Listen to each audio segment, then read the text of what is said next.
What's up everyone? In this video, I'm going to provide a detailed overview of the technical state of everyone's favorite EV company, Tesla.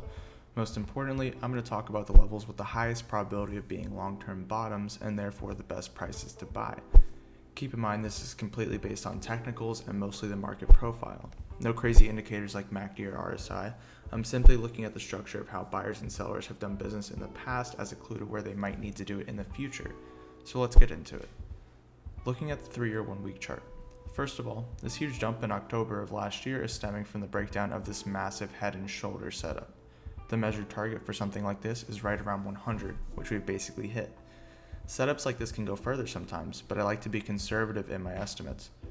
Regardless, we hit important support at 104.55, which we're bouncing off of now. Now, notice this area between 128.87 to 104.55, which I have marked. You see how the profile looks a little less filled in here? This is what we call poor structure.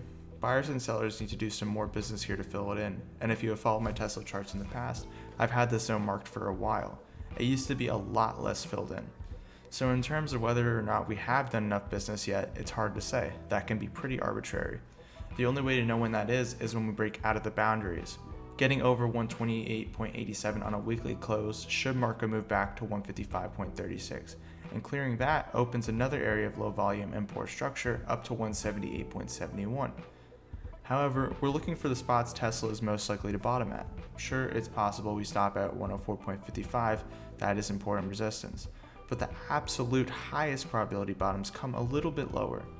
Notice this area between 181.87 and 68.85. Not only is there a gap that needs to be filled at that first level, the whole zone is an area of extremely low volume. Buyers and sellers did not get to do as much business there as they probably would have liked to, and thus revisiting it would make sense and be healthy. Furthermore, notice how the 68.85 shelf is structured. A shelf is a huge amount of juxtaposition that forms sort of a wall in volume between one level and what follows. This particular one borders the single most important volume node, or this big mountain-looking structure running to 23.27 on the entire chart. This is because it contains the volume point of control on the entire 3-year time frame, or the areas buyers and sellers have done the most business by far, the presumed fair value. Once we break into a node, it acts as a magnet and pulls us through it. So, all those people who form that big wall at 68.85 and have their entries there really do not want us to get under it. If we do, it likely means we move on to retest that 54.17 VPOC at least. The bottom line is, that zone from 81.87 to 68.85 is the highest probability bottom on the entire Tesla chart.